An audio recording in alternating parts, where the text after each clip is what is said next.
Les recordamos que todo este simposio es posible gracias a las personas que nos patrocinan, a las instituciones que nos patrocinan. Entre ellas podemos enumerar el Conservatorio Nacional de Música, el Ministerio de Cultura, la Dirección General de Bellas Artes, la Fundación Sinfonía, el programa Global Leaders, la iniciativa Audio Upcycle, la compañía Indueca, el Conservatorio Superior de Música de Valencia, Conservatorio Joaquín Rodrigo, la Embajada de España, la Agencia Española para la Cooperación Internacional y Desarrollo, el Centro Cultural de España en Santo Domingo y el Centro Cultural de España en Bolivia. Igualmente agradecemos al Foro Latinoamericano de Escuelas de Música.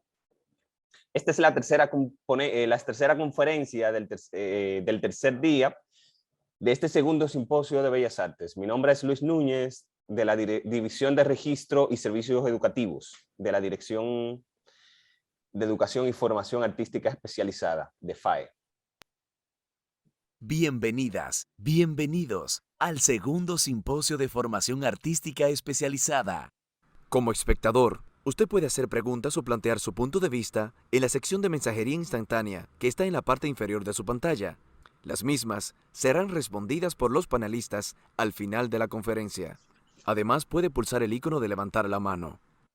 De tener acceso como panelista, favor silenciar su micrófono hasta que corresponda su turno. Gracias por asistir.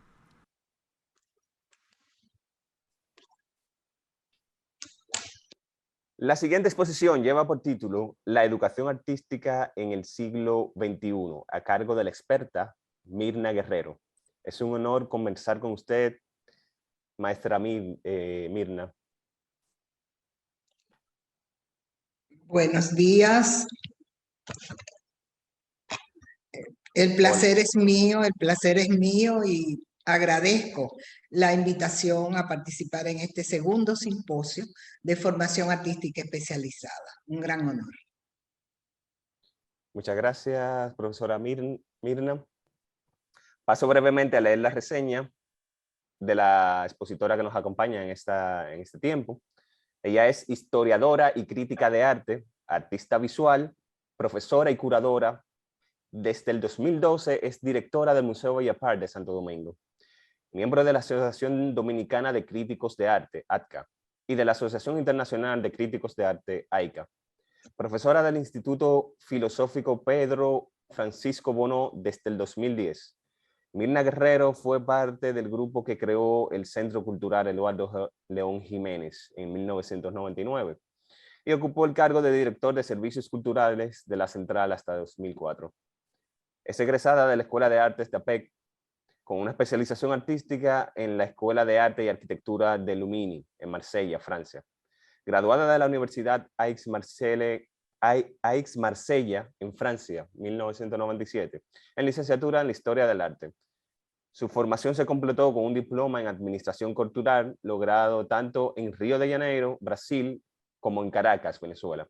Es autora de libros como El Palacio de Bellas Artes, 1956-2008, Aquiles Azar, Pasión y Fidelidad a la Expresión del Dibujo, 2004, y Espacios de Luz de Amaya Salazar, 2002. También es coautora de otros libros sobre artes visuales. Dicho eso, le damos la bienvenida y le cedemos el micrófono a la profesora Mirna Guerrero. Muchas gracias, profesora. Pues muchísimas gracias de nuevo por esta invitación. Y como bien ha señalado, vamos a hablar un poco sobre nuestro concepto de lo que debe ser la educación artística, la formación artística en artes visuales ya para el siglo XXI. Debo señalar que los conceptos que vamos a presentar son el resultado de una consulta, es decir, es un trabajo colectivo, porque hemos consultado personas relacionadas al sector. Y queremos dejar testimonio de agradecimiento a su entusiasta participación y colaboración. Son Raquel Payewonsky, directora de Bellas Artes en la Escuela de Diseño Altos de Chabón, Iris Pérez Romero, directora de la Escuela Nacional de Artes Visuales. Evelyn Lima, quien es asesora de las asignaturas de artes visuales del currículo Bachillerato en Artes del Ministerio de Educación de la República Dominicana. Arelis Subero, vicedecana de la Facultad de Artes de la Universidad Autónoma de Santo Domingo. Marianela Morales, profesora de Arte y Comunicación en la Universidad APEC y también de Historia del Arte en la Pontificia Universidad Católica Madre y Maestra. Carlos Acero, profesor de Fotografía del Departamento de Arquitectura de la Pontificia Universidad Católica Madre y Maestra y director del Centro de la Imagen de Santo Domingo. Guadalupe Casas Novas, arquitecta, premio en escultura de la 29ª Bienal Nacional de Artes Visuales, y Carlos Despradel, premio en una pieza cerámica también en esa 29ª Bienal Nacional de Artes Visuales. Entonces a todos muchas gracias. La consulta se hizo en base a 4 preguntas que me parecieron esenciales. La primera, ¿se justifica la educación artística en artes visuales hoy en el siglo XXI? Y esta es una pregunta que me surge porque muchas veces en exposiciones muy diversas, tanto presenciales como virtuales, escuchamos y nosotros mismos nos preguntamos ¿cuál es el estado actual del arte? ¿Se necesita una formación especializada para hacer lo que estamos viendo? ¿Qué ha ocurrido? Entonces, el consenso de esta consulta a todas estas personas a quienes acudí es que sí, la primera respuesta es positiva. La educación, y más aún, la educación artística debería ser obligatoria, de alta prioridad para toda la población. ¿Por qué? Porque es que la educación artística desarrolla la sensibilidad. Cuando decimos que desarrolla la sensibilidad, desarrolla la capacidad de observación de lo que nos rodea. También desarrolla la capacidad de describir nuestro entorno, de describir nuestras situaciones, de describir nuestros sentimientos y de analizarlos. Por otro lado, este desarrollo de la sensibilidad nos facilita para dar respuesta a nuestras emociones e ideas, que esto es muy importante en el mundo de hoy. Por otro lado, la educación artística desarrolla un pensamiento crítico. Y ese pensamiento crítico va de la mano con pensamiento lógico y sobre todo productivo.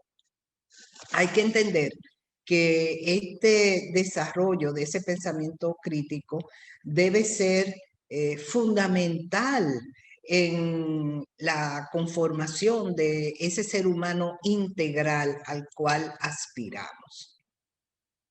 Por otro lado, la educación artística desarrolla disciplinas artísticas, porque va a estar orientado a ese saber hacer y también a transformar las ideas en realizaciones.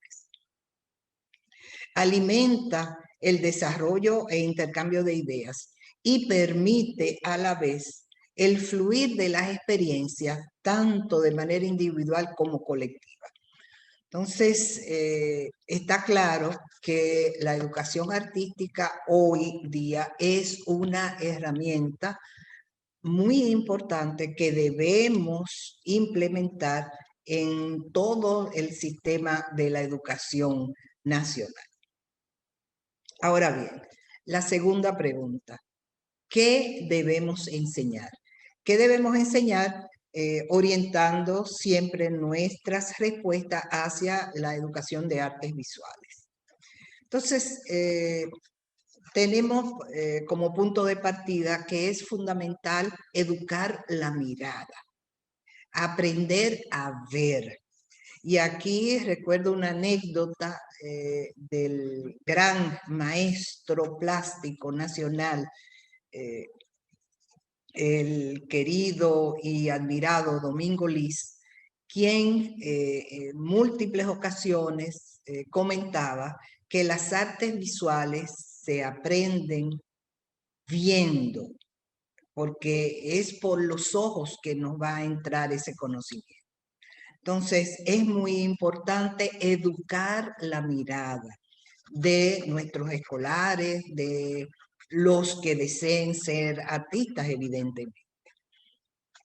Es importante también que esta educación de la mirada vaya de la mano con una enseñanza de la historia del arte global, regional y sobre todo local.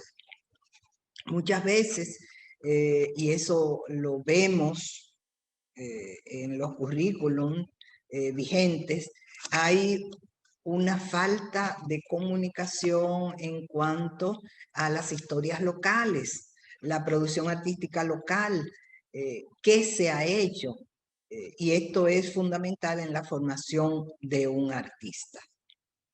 Y por otro lado, es importante también para la formación de los escolares en general, porque en la medida que conoces más la producción nacional, estarás en capacidad de mejor apreciar las producciones artísticas internacionales. Es importante también, y lógico, educar en técnicas, a enseñar a nuestros escolares a expresarse por medio de técnicas y lenguajes.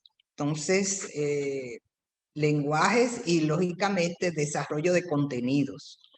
Hay que buscar un equilibrio entre las técnicas tradicionales, eso que conocemos como pintura, dibujo, modelado, escultura, la talla directa en general, con los recursos actuales. Ya estamos en el siglo XXI.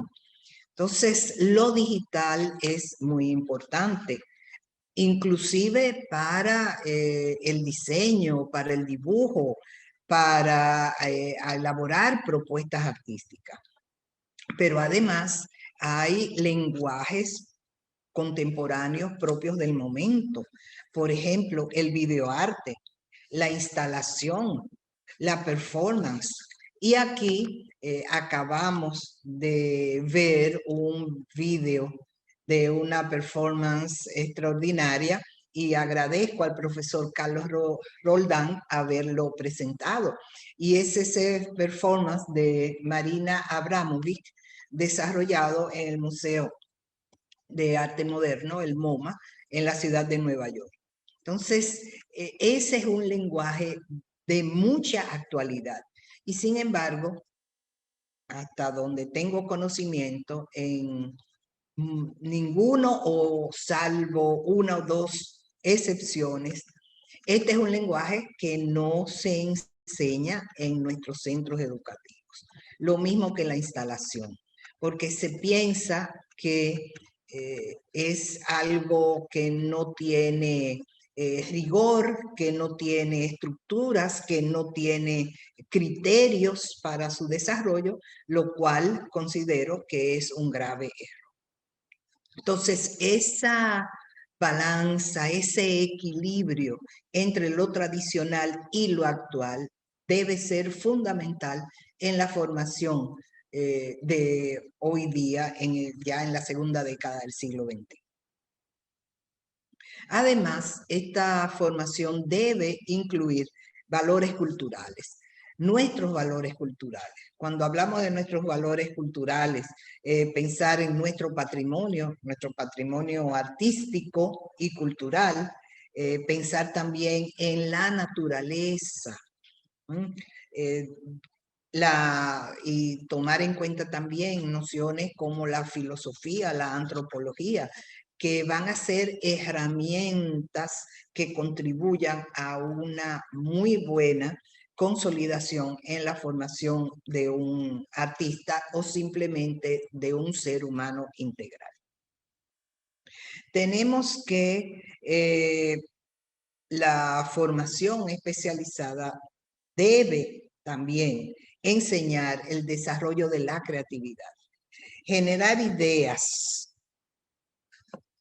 Fíjense que el desarrollo de la creatividad a veces pensamos solo tiene aplicación para las artes visuales. Sin embargo, hoy está demostrado que esa capacidad creativa, esa capacidad de generar ideas novedosas, de promover la originalidad, es también muy considerada y buscada en cualquier dimensión del ser humano hoy día, en los rangos laborales, en las ciencias y en todo el quehacer humano. Entonces, el desarrollo de la creatividad debe ser enseñado, debe ser promovido. Es decir, usted no enseña a ser creativo, ¿verdad? Es cierto que hay unos talentos innatos, pero sí pueden aplicar estrategias para el desarrollo de esos talentos. Es importante también que debemos enseñar al desarrollar la introspección y la observación, es decir, buscar dentro de nosotros. Muchas veces estamos obligados o bien orientados a buscar fuera, cuando la mayoría de las veces las inspiraciones, las grandes ideas deben producirse dentro de nosotros. Es importante que debemos enseñar disciplina. Disciplina porque cualquier expresión artística, sea cual sea, requiere de disciplina. Requiere de unos conocimientos básicos, esenciales, y luego el tiempo, la dedicación mostrará la posibilidad de transformación. Esto es muy importante porque en nuestra época también caemos en el error, a menudo encontramos que algunos, inclusive artistas egresados de algunas escuelas de arte, piensan que la improvisación es el recurso a desarrollar y que corresponda al siglo XXI, cuando sabemos que las grandes realizaciones en todos los tiempos ameritan de disciplina, de trabajo y de superación. Entonces, hay algo sumamente importante como recurso que debemos enseñar en este siglo XXI, y es junto a las técnicas, junto a esa disciplina formal, debemos enseñar a pensar. Ya hemos señalado antes que el desarrollo del espíritu crítico es muy importante para el artista de hoy día y es esencial saber pensar. Aprender a vivir en armonía con nuestro entorno y medio ambiente también es sumamente importante para la formación artística de este siglo XXI. Por otro lado, acudimos a una tercera pregunta. ¿Cómo se debe enseñar? Es decir, eso que hemos planteado y que realizamos un consenso, ¿cómo se debe enseñar hoy día? ¿Cuál debe ser el rol del educador, del maestro de artes visuales? Entonces, encontramos que el maestro hoy debe acompañar al estudiante en su proceso creativo. Debe ser sobre todo un maestro facilitador, un transmisor de experiencias. No debe mantener la función del educador del siglo XIX o del principios del siglo XX, que muchas veces trataba de fomentar en el educando la repetición de los modelos antiguos. Nada de eso. El maestro debe transmitir experiencias, debe fomentar esa creatividad que hemos mencionado y acompañar el proceso creativo. Debe ser un educador que fluye, que deja fluir, abierto a los comentarios, al sentir de estos educandos.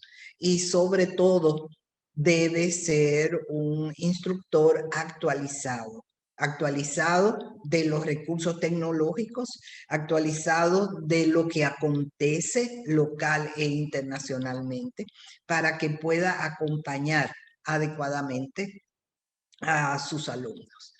Tenemos que, debemos enseñar a aprender. Ya vimos antes que debemos enseñar a pensar, pero igualmente importante es aprender a aprender, porque sabemos que la formación en los centros académicos, en los centros educativos, tiene un tiempo específico, una duración de 3, 4 años máximo, a veces menos. Ahora bien, ¿qué ocurre después que sale de ese recinto académico? Y es lo más importante. Este graduando debe haber aprendido a aprender a todo lo largo de su vida, porque es una formación permanente la que debemos promover.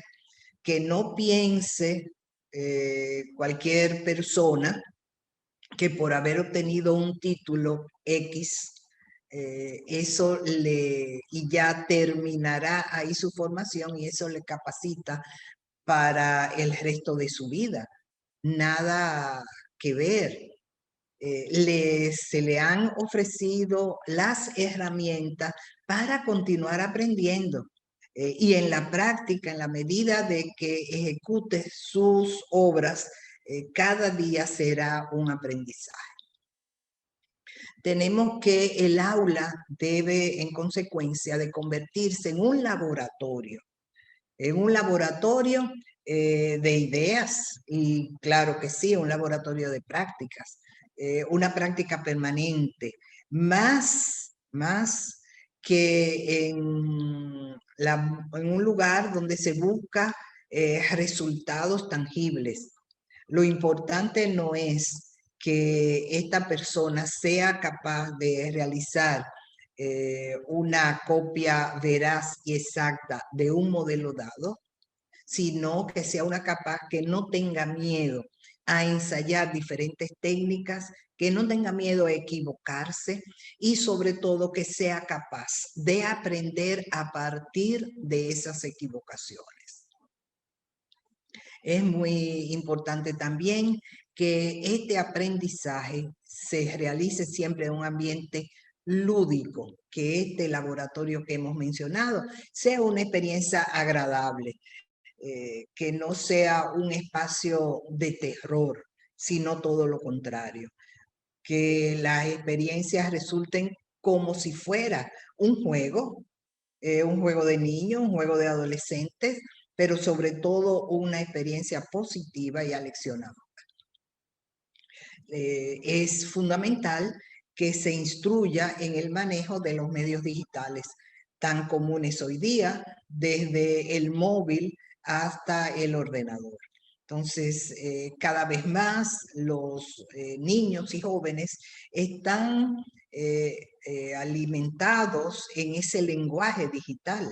Lo manejan con mucha facilidad, de manera que debemos traer esta competencia ya desarrollada, muchas veces desde la infancia, al aula de una formación especializada en artes visuales. Debemos ofrecer también el conocimiento con sinceridad y generosidad. Esto es muy importante porque a veces hay maestros que solo transmiten una parte de sus conocimientos, es decir, con un cierto temor a que ese alumno le supere, cuando debe ser todo lo contrario. Feliz el maestro que logra que su alumno lo supere. Entonces, debemos evitar señales inequívocas en el arte. Hay que hacer mucho énfasis hoy día en el proceso creativo, más que en el producto final. Fíjense que es muy importante hablar del proceso creativo, sobre todo hoy cuando muchas veces este proceso no es una actividad individual, aislada, sino que muchas veces incluye un trabajo comunitario, un trabajo de un gran equipo. Y también acontece que en ocasiones el artista diseña su proyecto y obligatoriamente tiene que acudir a talleres especializados de fundición, de realización de piezas monumentales, de suerte y manera que el proceso hay que considerarlo como parte de esta educación. Cómo entender, cómo manejarse en las diferentes etapas del proceso creativo, fundamental. Y también debemos nosotros ofrecer a nuestros educandos posibilidades múltiples de acercamiento a la experiencia del arte. Entonces, cuando hablamos de posibilidades múltiples, eh, tenemos que fomentar la visita a los museos. En nuestro país, por ejemplo, tenemos un abanico de posibilidades muy amplias. Es cierto que la mayoría de nuestros museos se encuentran localizados en la capital, Santo Domingo, pero también es cierto que en muchos otros lugares, entiéndase La Romana, Santiago de los Caballeros, Bonao, Puerto Plata, existen centros culturales que promueven actividades y exposiciones y proyectos en los cuales es muy posible tener esa experiencia vivencial con la expresión artística. Y esto es muy importante. A pesar del tiempo que atravesamos, este tiempo de pandemia, que ya nos lleva 2 años, y a pesar de las facilidades de los medios digitales que nos permiten un acercamiento a exposiciones y centros culturales ubicados en otras latitudes, lo cual es una gran ventaja hoy día en la formación. Nunca la experiencia de poder interactuar directamente con una experiencia artística, con una acción performática, con una exposición artística, con un concierto. Ayer la profesora de danza hablaba de que nunca puede sustituir la experiencia de asistir como espectador a un espectáculo danzario con un video. Entonces ella planteaba las facilidades de uno y otro. Lo mismo podemos nosotros decir de la experiencia con las artes visuales.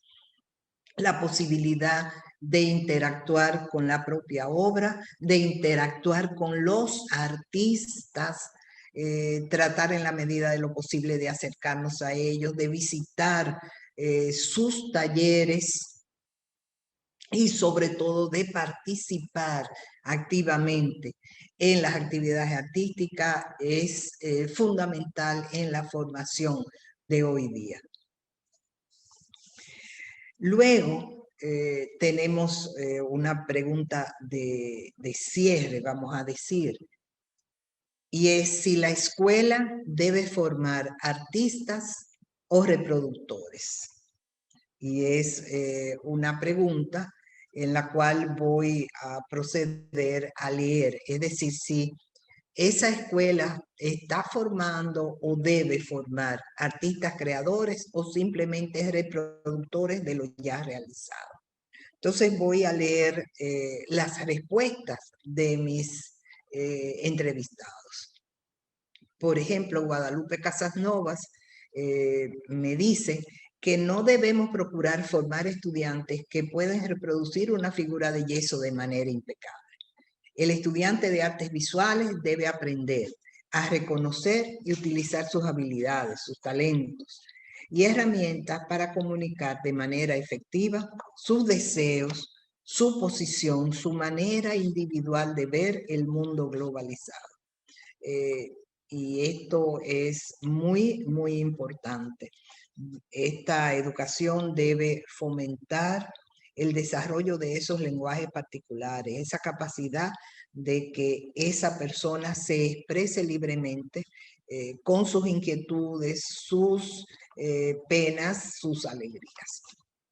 Tenemos que Raquel Payemonsky nos dice, si queremos formar artistas, debemos dejar de reproducir fórmulas que nada tienen que ver con la verdadera experiencia del arte. El arte no se encuentra en la representación técnica de algo que hemos visto muchas veces. El arte, a través de cualquier medio que desee expresarse, se puede encontrar en algún lugar entre nuestra cabeza y nuestro corazón, capaz de movilizarnos. Entonces, esa capacidad de observación, de introspección, de análisis crítico, nos facilitará tener la capacidad de en un momento dado descubrir en un detalle una idea para una gran obra.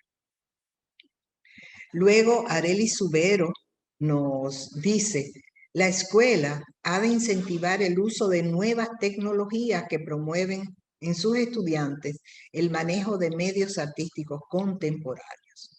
La escuela debe posibilitar nuevas modalidades de participación. Fíjense que las tres respuestas presentadas promueven una educación del siglo XXI, una educación que mira hacia hoy y hacia el futuro. Entonces tenemos que Iris Pérez nos dice, si la escuela solo fomenta la mera copia, se forman reproductores. Pero si ese método es solo parte de un programa práctico para adquirir destrezas dentro de un plan de estudios que incluya contenidos, donde se potencie el pensamiento creador, la intuición, la percepción, el conocimiento de lo que históricamente se ha hecho, ya sea en innovación o a través del tiempo o la tecnología contemporánea, entonces se forman artistas. Es el gran reto, lograr en nuestra educación ese equilibrio entre lo tradicional y lo actual. Carlos Acero nos dice, la escuela forma artistas, aunque muchos escogen convertirse en reproductores por conveniencias económicas. Y este es un riesgo muy grande, lo vemos a diario, por condicionantes económicas, condicionantes del mercado, muchos artistas sucumben a la necesidad o, vamos a decir, al atractivo de reproducir a otros y reproducirse a sí mismo, lo cual es también sumamente dañino para el artista. Carlos Despradel nos dice, cuando se potencian los talentos innatos se forman artistas, pero cuando se promueve la búsqueda de ideas en Internet, simplemente se cultivan reproductores. Porque vemos que a veces se da el caso muy cuestionable también, que en lugar de promover prácticas de introspección, búsqueda de ideas originales por sí mismos, se fomenta que los estudiantes acudan a Internet a ver lo que hay en el mundo global para a partir de ahí desarrollar sus ideas personales. Entonces, esto es un recurso que puede entrañar muchos riesgos y poca originalidad. Por eso muchas veces vamos a exposiciones luego que nos enfrentamos a obras de las cuales pensamos y decimos, esto lo hemos visto antes. Tenemos que Evelyn Lima nos dice algo que me pareció muy interesante, que se forman personas integrales y conscientes de su tiempo, saber ser y saber hacer. Este es uno de los propósitos en ese bachillerato en artes. Y luego tenemos que Marianela Morales nos dice, el formar artistas o reproductores va a depender en gran medida de las instituciones y de los facilitadores o docentes, quienes deben vivir lo que enseñan y ser ejemplos vivientes de creatividad, de productividad, de originalidad. Y para la profesora Morales, lo más importante en el siglo XX no es tanto dominar la técnica, sino pensar como artista. Y ese pensar del artista estará de la mano en las pautas que hemos señalado. Concluyo esta participación recordando a Zygmunt Bauman, sociólogo y filósofo contemporáneo, que en su obra Mundo Consumo establece que vivimos en un mundo en el cual la realidad del mundo de la modernidad líquida, con su culto a la velocidad y a la aceleración, a la novedad y al cambio por el cambio. Entonces, añado, es un mundo de incertidumbre el mundo de hoy día, un mundo donde las circunstancias, informaciones y productos se caracterizan por su carácter efímero. Y en esta circunstancia el arte puede y debe ser un documento testimonial para el presente y el futuro, fundamental para afianzar nociones de memoria y pertenencia en la sociedad nuestra y en la sociedad de hoy. Entonces, para concluir, vamos a compartir, vamos a ver un video sobre un gran artista nacional dominicano, Paul Giudicelli, de quien estamos conmemorando en este año el centenario de su nacimiento. En este video participan artistas visuales importantísimos y también gestores culturales muy activos en República Dominicana. Entonces, ¿podemos pasar al video, por favor? La grandeza de un artista como Paul Giudicelli la identificamos cuando vemos delante de una obra suya el universo que nos plantea el artista. Para mí, que esa obra ha trascendido y trascenderá en el tiempo, tiene vigencia. Él era un hombre muy atrevido y rompía moldes y no tenía miedo en cuanto a su pintura se refiere.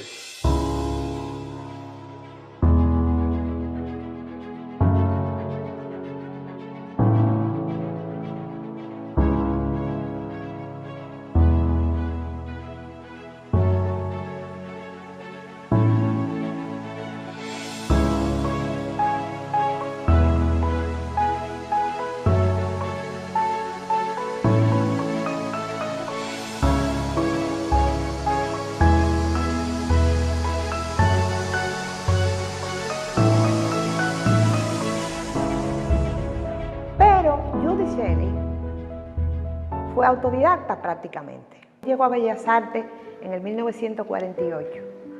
Mi generación, mi grupo, se graduó en el 50, pero él duró muy poco. Todos los que llegaron a estudiar a Bellas Artes en esa época hicieron tenebrismo, una pintura oscura. Pero él hizo más dibujo que pintura. Yo creo que su vida era la pintura y eso lo hizo grande y cada día no le importaba nada más que la excelencia y complacerse a sí mismo. Y era muy exigente con todo lo que hacía. Paul Giudicelli fue un investigador permanente de la evolución de las artes a nivel mundial y él da testimonio de su admiración de artistas de primer orden como Pablo Picasso,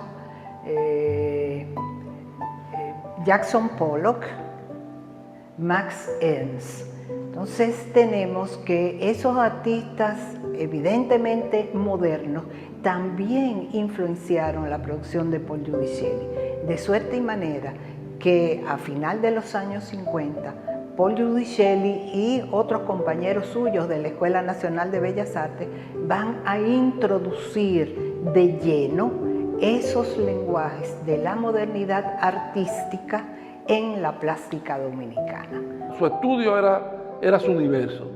Cuando él estaba en ese estudio, ahí no lo invitaba a nada. Ese era su mundo, ahí él era feliz, y lo que más disfrutaba, que yo pude observar, era cuando él lograba con la mezcla de los colores algo que lo sorprendía. Y por eso experimentaba con arena, yo lo veía buscando cosas rarísimas y las mezclaba a ver si eso le daba los colores que él quería. Y la gran satisfacción al finalizar el día, cuando él veía que su obra estaba como él la había pensado.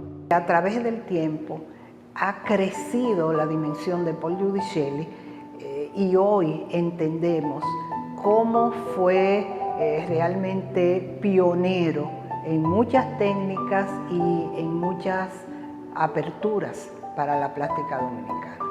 La obra de Paul Giudicelli lo que aporta a la República Dominicana es el uso de materiales desconocidos, 1. 2. La combinación de cerámica con pintura, 3. En las composiciones, 3. Esas son cosas que los pintores realmente no hacen, pero eso es característico de él. Y luego, una gama de color puramente de él. Y Paul Giudicelli, el nuestro, que para mí era un inventor, un individuo que tomaba faroles de vehículos para sacar colores, hasta potes de leche de magnesia, porque era un creativo. La obra de un artista como Paul Giudicelli nos brinda la oportunidad de redescubrirla en cada momento. Entonces, en un primer estado, podemos nosotros admirar su dominio del dibujo, las composiciones, el cromatismo de su obra. En otro primer momento nos sorprende la capacidad de investigación técnica, porque recordamos que Paul Giudicelli inclusive inventó una técnica particular propia que solo él la ha utilizado hasta hoy en la plástica dominicana. Esa técnica que él denominó óleo temple plastílico. Pero también Paul Giudicelli fue el pionero en los trabajos cerámicos, los grandes murales en República Dominicana. Para mí, Paul Giudicelli fue un maestro trabajando las geometrías de la figura. La llevó a su geometría simple. Su obra pasa de lo figurativo a lo geométrico, que es abstracción.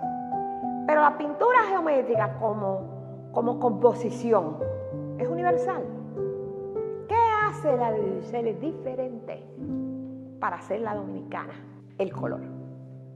Su color que fabrica.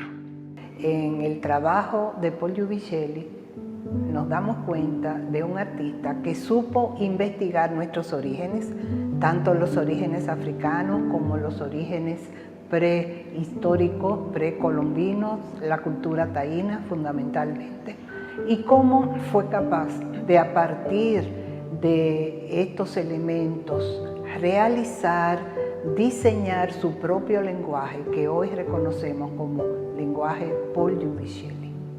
La trascendencia de un artista se mide en la capacidad que tiene la obra, en primer lugar, de siempre deslumbrar a los espectadores. Murió relativamente muy joven, que tenía mucho que haber dado.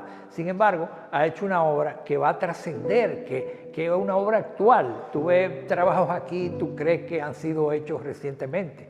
O sea, y siempre vas a encontrar en un pedacito del cuadro, vas a encontrar una nota nueva, algo diferente que no habías visto antes. Se conoce su trabajo, pero no lo conocen a él. ¿Y qué resulta? Que los trabajos que hace un artista, a quien se parecen de verdad, es al que pinta. O sea, porque es la expresión de cómo se siente el artista, qué le gusta al artista, qué selecciona el artista, y recibiendo una cantidad de mensajes naturales, crea un lenguaje para que el público y el que lo vea lo entienda. Por eso la pintura de Giudicelli hoy por hoy sigue siendo tan vigente como sigue siendo el maestro. Hay muchos que desaparecieron. Yo estoy seguro que él no va a desaparecer. Yo no tengo ninguna reserva, ni un átomo de reserva en decir que la obra de Paul Giudicelli está vigente hoy, que es rabiosamente contemporánea, que todavía nos impacta en su modernidad. Para mí, que esa obra ha trascendido y trascenderá en el tiempo, tiene vigencia. Él era un hombre muy atrevido y rompía moldes y no tenía miedo en cuanto a su pintura se refiere.